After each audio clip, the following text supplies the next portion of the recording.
começa a ter uma consciência profética do mundo sobrenatural.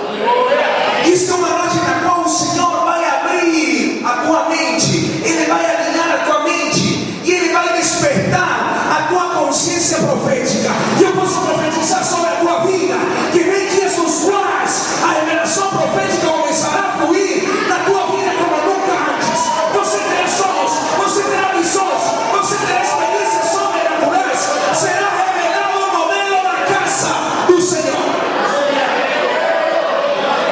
Ele alinhou a sua cabeça com a rocha, a sua cabeça se fundiu com a rocha, a sua cabeça se fundiu com a rocha, sua cabeça se fez uma com a rocha. Quando a nossa mente se faz uma com a mente de Cristo, nós começamos a ter revelação profética. Quando Ele alinha sua mente, diz que Ele teve um sonho profético e Ele viu um modelo da casa. Nesse sonho profético, Ele viu anjos subindo e descendo no meio de uma escada. Ele viu a escada de Deus, e era uma escada que conectava os céus com a terra com os céus. E ele viu os anjos que ele subia e descia no meio dessa escada. E diz que quando ele acorda do sonho, ele diz: na verdade, Deus está nesse lugar e eu não o sabia. Eu não tinha revelação profética. Muitas vezes acontece que a igreja, o corpo de Cristo, está no meio de um tempo sobrenatural, em um lugar sobrenatural, e não sabe de nada. Hoje a igreja não percebe o que está acontecendo. Isso é por causa de que falta um alinhamento da nossa mente com a mente de Cristo.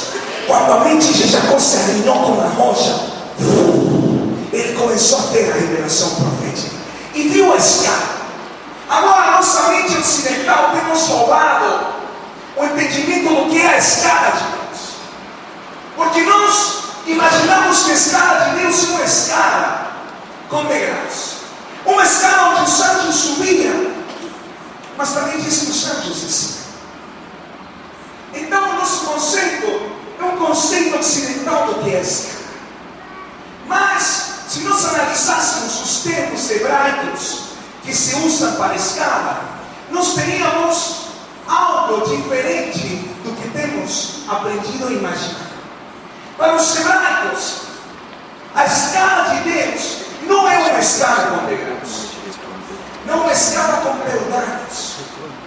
Diz que a escada cujo topo tocava nos céus. A palavra que se usa para céus aí nesta passagem no hebraico é a palavra Hashamadim, e a palavra para a escada é Sulam. Para eles, quando se juntam essas duas palavras, se forma a escada de Deus. O Sulam Hashamadim, mas para eles o Sulam Hashamadim não é uma escada de degraus. Para eles o Sulam Hashamadim é um conduto, é um duto, é uma coluna e é um redemoinho. Queridos, a escada de Deus não tem degraus. A escada de Deus é um redemoinho. E ele teve revelação profética e viu o redemoinho de Deus, e viu que os anjos subiam, e viu que os anjos desciam. Ele viu a coluna, e quando ele desperta, ele diz: este lugar é livre. Esse não é outro lugar que a casa de Deus. E esta é a porta dos céus. Ele entende, através da revelação profética, a mesma coisa que Paulo tinha entendido. Paulo diz: Timóteo, eu quero que você fique ciente de que a casa de Deus é uma coluna, é um baluarte. Jacó, depois de ter revelação profética, ele diz: este lugar não é outra coisa senão a casa de Deus, que é a porta dos céus. Ele viu o redemoinho de Deus, anjos subindo, anjos descendo. Você vai ver em toda a escritura, este fenômeno sobrenatural está presente. O redemoinho de Deus. Elias foi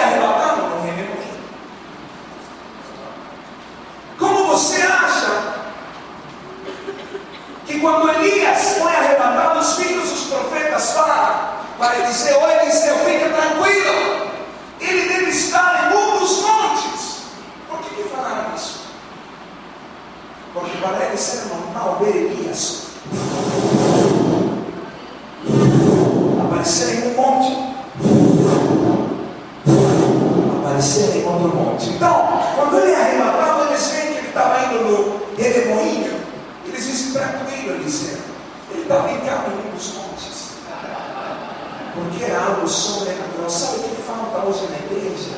Que a igreja seja sobrenatural. Sabe por que não é? Porque não tem consciência profética. Elias foi arrebatado no redemoinho. Como você acha, meu irmão, minha irmã, que Elias conseguiu correr mais rápido do que a carruagem de Acabe? Você acha que ele é um homem biônico?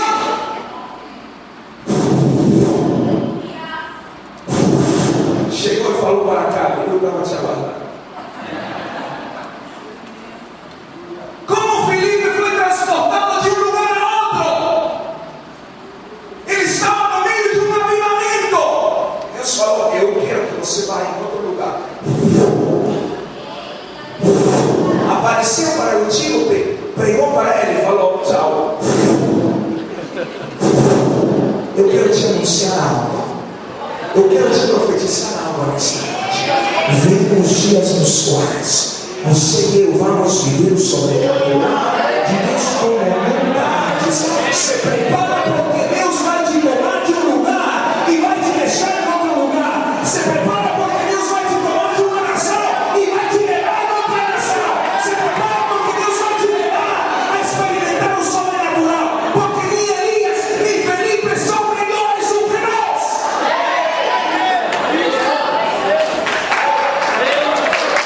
Se você pegar uma peça, Deus tem chegado um tempo onde a revelação profética vai se multiplicar. Nós temos experimentado isso com a minha esposa várias vezes. Que o Senhor nos toma e aparecemos em outro lugar. Lembro-me um dia que a gente estava no Rio e a gente tinha que ir para Niterói. Era às 18 horas. Estava totalmente lotado. E tem que atravessar essa ponte abençoada de 14 quilômetros. O irmão que estava com a gente falou: apóstolo, não dá. Você não vai chegar. Eu falei: dá sim. Ele falou: não dá. Eu falei: dá. Eu falei: irmão, fica caladinho aí, eu vou fazer uma oração. Quando os irmãos estão falando muita incredulidade, é melhor que eles fiquem caladinhos. Então, deixa eu fazer uma oração agora. Ele falou: pode orar tudo o que você quiser. Eu falei: então tá. Falei: pai, eu sujeito agora o tempo cronos ao tempo kairos. E alinho nesta hora os tempos e decreto que nós vamos chegar nesses 15 minutos que nós temos. Aí ele me olhou e falou: deu 13 minutos e a gente estava do outro lado. E quando ele viu que estávamos do outro lado, ele olhou para mim e falou: apóstolo, eu não tenho memória de ter cruzado a ponte. Eu falei: por que não cruzamos? O Senhor nos abençoou. Vamos tratar de um lugar a outro. Sabe como? Agora, por que eu te conto isso? Porque isso não é apenas para mim. Isso é para todos os que creem. Você crê? Você crê? Você crê? Outra vez estava no Chile com outro irmão assim, eu comigo. Eu tinha que chegar a uma outra cidade e faltava muitas horas para chegar, 10 horas. Perguntei: irmão, quanto tempo falta? Ele falou: 10 horas. Eu tinha apenas 3 horas para chegar na minha cidade e pregar. Ele falou: apóstolo, é melhor você ligar, fala que você não vai chegar lá, porque ontem o carro ficou. E olha, a neblina está muito baixa. Eu falei: vamos chegar. Ele me olhou assim e falou: bom. Eu falei: vou fazer uma oração. Se prepare, meu irmão. Aí ele falou: então tá, ora aí. Se você crê, ora. Eu falei: eu creio, por isso ora. Eu falei: para! Sujeito o tempo cronos, o tempo do homem, ao tempo divino. Senhor! Em menos de 3 horas estávamos chegando. Quando estávamos chegando, ele começou a tremer. Me olhava. Falei: filha, a gente está chegando. Ele falou: mas eu não lembro ter passado muitos lugares. Eu falei: porque a gente não passou. Falei: a gente foi transportado. Aí ele pegou uma caneta e uma folha e falou: como é que você orou? Me ensina aí.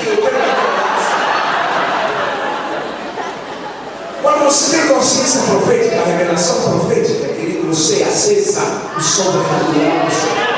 Elias foi movido pelo redemoinho. Queridos, esses são tempos nos quais o Senhor quer te mover no sobrenatural. Agora, diz que já não viu o redemoinho, viu essa coluna, viu esse duto, viu essa conexão entre os céus e a terra, entre a terra e os céus. Agora eu quero te perguntar algo. Por que ele viu os anjos subindo e descendo? Onde se encontram os anjos? Quem diz nos céus? Quem diz que não é nos céus? Quem não diz nada? Nos céus ou na terra? Onde se encontram os anjos? Alguns dizem nos céus, alguns na terra. Diz que ele subia. Se subia, diz que é porque eles estavam onde? Na terra. Mas por que estavam na terra? Porque isso é o que temos que entender. Eles estavam na terra porque nesse mesmo lugar algo tinha acontecido com Abraão. Abre aí Gênesis 12.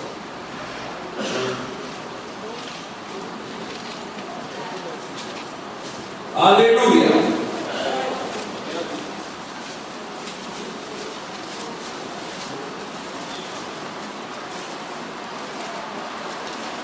Verso 6 diz: e passou lá por aquela terra até o lugar de Siquém, até o carvalho de Moré, e estavam então os cananeus à terra.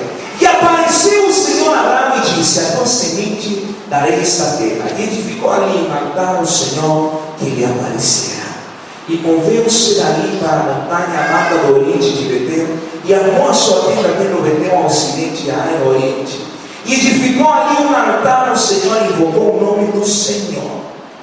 Nesse mesmo lugar onde Jacó estava, mas não tinha consciência profética, até que ali a sua mente foi a mente de Cristo, foi um lugar marcado por uma visitação da parte de Deus. Deus apareceu, ele se manifestou fisicamente a Abraão. E porque ele apareceu nesse lugar, porque ele se manifestou, algo aconteceu com a atmosfera desse lugar. Os céus se abriram sobre esse lugar e Abraão, que entende os modelos divinos, ele edifica rapidamente um altar de adoração ao Senhor. Então, quando Jacó chega nesse lugar, Jacó estava chegando onde tinha sido edificado um altar de adoração, por quanto Deus tinha aparecido. Onde se edifica um altar de adoração para honrar a presença de Deus, meus irmãos, os anjos não vão ficar nos céus, vão ficar na terra. Tem um lugar nos Estados Unidos chamado Moravian Falls, em Carolina do Norte. Moravian Falls é um lugar onde os moravianos, parte dos moravianos, a comunidade dos moravianos do Conde Zinzendorf, da Alemanha, foram morar e eles estabeleceram turnos de oração para que a oração fosse contínua, sem parar, e orava durante 100 anos sem parar. E a atmosfera desse lugar foi marcada pela visitação do Senhor. Esse é um lugar onde todos os que vão nesse lugar se encontram com os anjos de uma maneira palpável. Os anjos aparecem, materializam. É um lugar onde mora grande parte dos profetas dos Estados Unidos e tem comprado grande quantidade de propriedades para não deixar de morar a ninguém que não tenha consciência profética e revelação profética do lugar. Porque anjos se materializam. Até os mais